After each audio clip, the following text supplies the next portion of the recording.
কথা ছিল ওদের আগে থেকে, আপনার কি মনে হয়?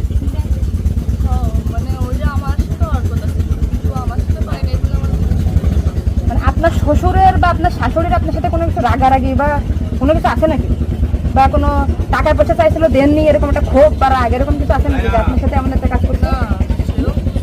আসিয়া আপনাকে কি বলছিল যখন আপনি তখন আসিয়া আপনার কি বলে গেছে? গাড়িতে অনেক আর ভাইয়া আছে দরজা খুলে দিচ্ছে, তারপরে বলছে আমি তো ঘরের ভিতর ছিলাম, তাহলে আমি কিছু টের পেলাম না কেন, বলছে কি আমার হচ্ছে ঘরের বাইরে গেছে। এরপর থেকে তো আসিয়ার জ্ঞান না মানে ওইটুকু সময় ও অস্থির হয়ে যাচ্ছিল, আর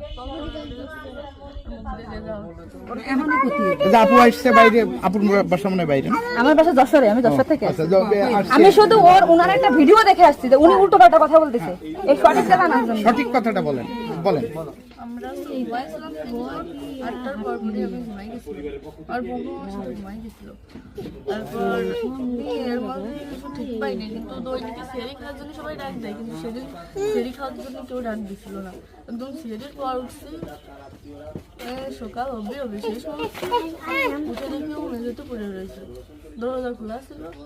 তা আমি ওটা বাথরুমতে এসে দরজাটাকে ওটা উঠেছি, উঠে বিছানাটা রাখছি, মানে জ্ঞান হারাইছিল না ঘুমাই পড়ছিল জানি না, কিন্তু নাড়াচাড়া লাগার কারণে উঠে গেছিল। উঠে করছে আপা আমার অনেক কষ্ট হচ্ছে আর জ্বালা পোড়া করতেছে, আমি বলছে ফ্লোর পরে পড়ে রয়েছে এর জন্য ওর ওরম হয়েছে। তারপরে ও ঘুমাইছিল না কি জানি না, আমি কাছে চুপ করে ঘুমাই পড়। তারপরে আমি ঘুমাই গেছিলাম, সকালে ভোরে 6টার দিকে ও কাছে কাঁদতেছিল আর বেগে বেগে নিঃশ্বাস নিচ্ছিল।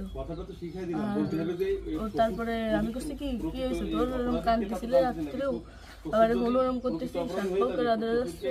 তো তারপরে করছে মানে তাও আমার সাথে এরকম করছে, আর হচ্ছে ভাইয়া দরজা খুলে দিছিল।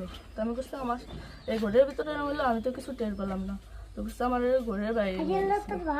আপনাকে একটা ছোট প্রশ্ন করি, কিন্তু আপনি এর আগে টেলিভিশন থেকে আপনার ইন্টারভিউ নিয়েছে, আপনি বলছেন যে রাত 8-এর দিক হয়েছে আনুমানিক, তারপরে এই হয়েছে, আপনি এই মানে এই মাঝের এই কথাগুলো তো আপনি জানেন না, সুন্দর, এখন আপনার কথা ভালো লাগছে, আপনাকে থ্যাংক ইউ। এই যে মাঝের যে কথাগুলো এগুলো আপনি কেন মানে ভয়ে বলছেন নাকি ওদের বাঁচানোর জন্য বলছেন? আমার তো ভয় দেখানো হয়েছিল। মানে কথাগুলো যে বলছেন এটা কি আপনাকে শেখাই দিয়েছে নাকি আপনি নিজের থেকে বলছেন? না কেউ শেখায়নি। তাহলে আপনি নিজের থেকে মাঝের যে কথাগুলো আপনি স্কিপ বলছেন, এটা তো আপনার বলা কি অন্যায় হয়েছে? তাহলে আপনি নেক্সট টাইম মানে আমরা খুব মানে আমি আপনার ভিডিও 100 বার দেখেছি, 70টা জানা জানি, আজকে দেখেন আমি 10 থেকে আইছি, আপনাদের ওই বাড়ি গেছিলাম আমি, ঠিক আছে? ভয়তে সবকিছু উল্টো পাল্টে গেছে, এক কথায় মানুষ সবসময় বারবার জিজ্ঞাসা করে মাথার ভিতরে উল্টো পাল্টা হয়ে গেছে। আচ্ছা ঠিক আছে আপু, শোনা আপনি নেক্সট টাইম থেকে আপনি এই সঠিকটা মানে এই যে ঘুমাইছিলেন সকালে এটা হয়েছে আপনি এটা বলবেন, কিন্তু মাঝের কথাগুলো আপনার এক্সট্রা বলার দরকার নেই, বললে আমরা বিভ্রান্তি হয়ে যাই, ঠিক আছে? যাক এখন বুঝলেন তো কাহিনী।